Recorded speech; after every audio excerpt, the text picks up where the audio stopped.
Hello बच्चों, let's see this question and here this question से multiple choice question, यानी कि आपको यहाँ पर दो क्वेश्चन दिए हुए हैं एमसीक्यू फॉर्म में जो आपको सॉल्व करने हैं। तो पहला क्वेश्चन क्या बोलता है आपका? पहला क्वेश्चन है आपका HDI स्टैंड फॉर, यानी कि सिंपल सी बात है, आपसे HDI की फुल फॉर्म पूछी गई है। ऑप्शन है human development index, human development idea, human diversity index या नन ऑफ दीज। तो सिंपल सी बात है, HDI का फुल फॉर्म है ह्यूमन डेवलपमेंट इंडेक्स।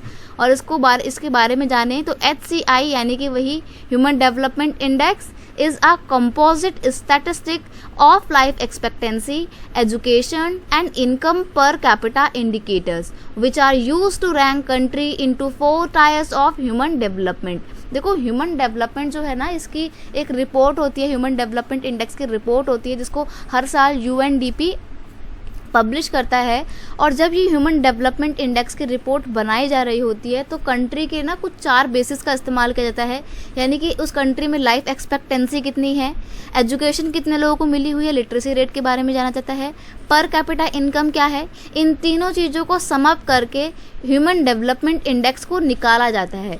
और फिर जो कंट्री उस ह्यूमन डेवलपमेंट इंडेक्स में सबसे टॉप पे होती है उसको सबसे ज़्यादा विकसित, सबसे ज़्यादा डेवलप कंट्री माना जाता है, और जो सबसे नीचे होगी उसको उतना ही ज़्यादा खराब माना जाएगा। तो ये होती है ह्यूमन डेवलपमेंट इंडेक्स। नेक्स्ट है आपका PDS स्टैंड फॉर। PDS क्या है? PDS स्टैंड फॉर, ये क्वेश्चन बोल रहा है। तो PDS का फुल फॉर्म क्या होता है, ये पूछा है आपसे यहाँ पे। Public distribution system, public development system, public diversity system या नन ऑफ दिस। देखो, आप में से बहुत बच्चे ना इन फुल फॉर्म वाले क्वेश्चन में बहुत कंफ्यूज रहते हैं, और ये क्वेश्चन में आप ना किसी भी तरीके का कोई अनुमान नहीं लगा सकते हो, कोई भी आप तुक्का नहीं मार सकते हो, आपको इसका डायरेक्ट आंसर पता होना चाहिए। तो PDS के बारे में अगर आपने पढ़ा होगा तो ये आप बता पाएंगे। इसका फुल फॉर्म होता है पब्लिक डिस्ट्रीब्यूशन सिस्टम, यानी कि सेकंड का A आपका बिल्कुल सही आंसर है।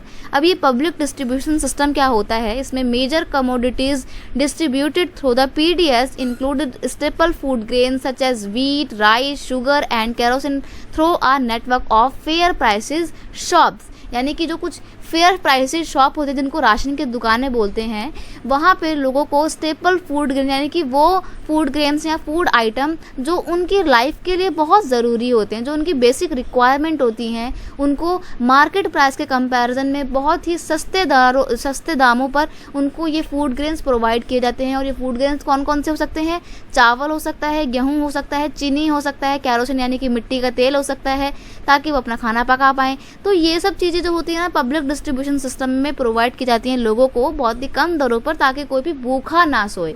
तो यहाँ पे सेकंड का आपका आंसर A बिल्कुल सही हो जाएगा। मैं यहाँ पे ऊपर लिख देती हूँ, फर्स्ट का आंसर है आपका A और सेकंड का भी आपका आंसर क्या है? A। दोनों का आपका A ऑप्शन बिल्कुल सही आंसर होगा। तो I hope you understand it well. Best of luck.